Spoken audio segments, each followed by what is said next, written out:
Bella Thorne has a dark side in the Gothic horror mystery St. Clair. Thorne's Claire, who has recently moved to a small town with her grandmother, Rebecca de Mornay, is a student with a dark secret. She's a vigilante who kills those who prey on young women. But she soon discovers the town has a conspiracy of missing girls, and when one of her friends vanishes, she investigates the disappearance. This is based on Don Roth's 2021 book, Claire at 16, and the film version slightly ages up the character to be a college student, but the screenplay by director Mitzi Perrone and American Psycho writer Guinevere Turner seems to struggle with adapting the book's storyline into a coherent narrative. I don't think it helps that even though the characters are older, it still has a very high school dynamic, complete with a subplot of characters auditioning for a play for a gay director that's straight out of Glee, and somewhat loses the perceived innocence of the title character. There's a lot of subplots and characters that drift in and out, from de Mornay's protective former actress grandmother, who'd make a bit more sense if Claire was a younger teenager, to Ryan Phillippe as a cop who is on Claire's case. Frank Wally also pops up as one of Claire's kills, a constantly yammering postman who haunts her and serves as her conscience, who then suddenly disappears for most of the second half. All of this makes the mystery both muddled and overly predictable, with the twists and red herrings just a little bit too obvious. Perrone's direction is more successful than her writing, adding a lot of visual style. There's lots of light leaks and distorted shots through broken lenses, and there's plenty of Dutch angles, which are striking and distinctive,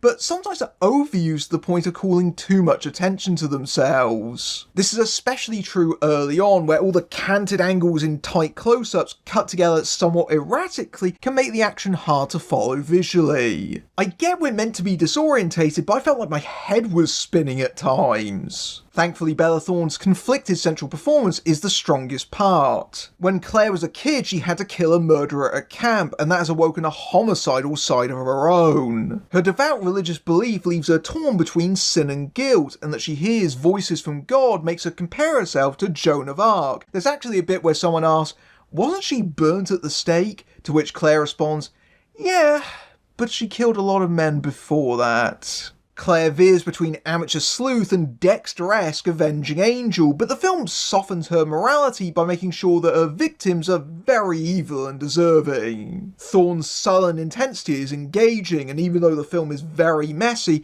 she just about holds it together.